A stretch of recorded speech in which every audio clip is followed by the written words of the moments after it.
என்ன யாருமே மாஸ்க் போடாம உட்கார்ந்துருக்கீங்க?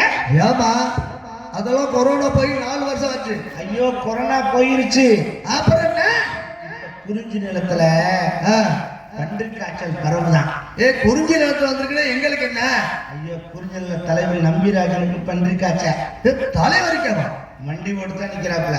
ஏதா அரண்மனையில இருக்கிறாரு, அவரே மண்டி ஓட்டுக்கா இருக்காரு. ஐயோ பண்ணி எப்படி நிக்கும்? 4 நாள் பார்த்தல அப்படித்தான் மண்டி போட்டு நிக்கிறாரு மோதி. ஏன் சோறு வச்சா திங்க மாட்டேங்கிறாங்க. வேற என்ன? காய்ச்சல் இல்ல, காய்ச்சல் இல்ல, அதெல்லாம் சாப்பிட முடியாது. பண்ணி என்ன நீங்க டீ டீ இதெல்லாம் திங்க. ஆமா அதைத்தான் திங்கிறோம்ன்றான்.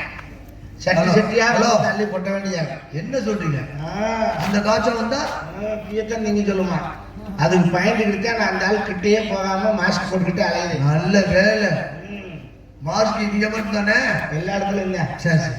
ஆமா எல்லாருமே என்ன எங்களை பாராட்டியில சாப்பிட்டால் எடுத்தா ஷாக்காக இருக்கு. ஏங்க உங்களை பார்த்தா சந்தோஷமா இருக்கு, மனசுக்கு மகிழ்ச்சியா இருக்கு. சந்தோஷம் வந்தா சேர்த்தேன்.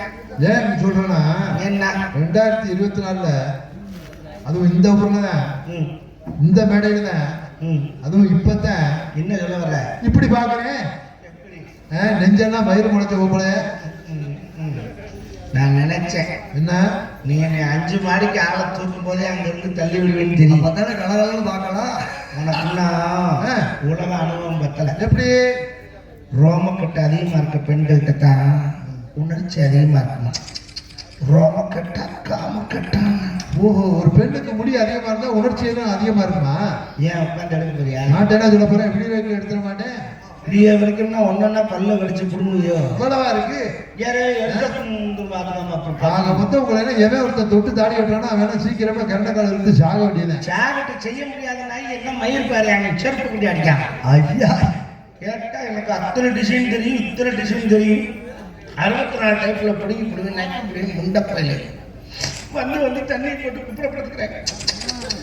நானும் எத்தனை நாளைக்கு தான் பொறுமையா இருப்பேன். நானும் ஒரு பெண் தானே, எனக்கு அந்த ஆசா பாசம் இருக்காதா? எப்ப கேட்டாலும் நாளைக்கு பார்க்கலாம் நாளைக்கு பார்க்கலாம்னு சொல்றேன். நான் மட்டும் அப்பேன் நானும் பொறுக்க மாட்டாம வீட்லயும் சொல்ல மாட்டாம தினம் ராத்திரி 1 மணிக்கெல்லாம் கிணத்தடியில போய் தண்ணியை இறைச்சி அந்த தலையில ஊத்தி கிணறே வத்தி போச்சு. அந்த தண்ணியும் கிடைக்கல. தண்ணி மேல ஒரு சும்மா இருந்து வர்றாங்க, தண்ணியை போட்டு படுத்துறாங்க. எனக்கு ஒரு சந்தேகம். என்ன நம்ம கோவில்ல உள்ள அம்மன் கோவில்ல உள்ள அம்மன் சில மாதிரியே இருக்கியா? இவள் ஆமா இவ்வளவு அழகா இருக்கும், உங்களை பக்கத்துல வச்சுக்கிட்டா நம்மளால தண்ணியை போட்டு பேசாம படுத்திருக்காங்க. நான் ஜலமா இருந்து என்ன பண்ண? ஏங்க மணி ஆட்டுற பூசாரி ஒழுங்கா ஆட்டணும் இல்லை. அவன் மணியை கையில் பிடிச்சிட்டு மணி படுத்திருக்காங்க.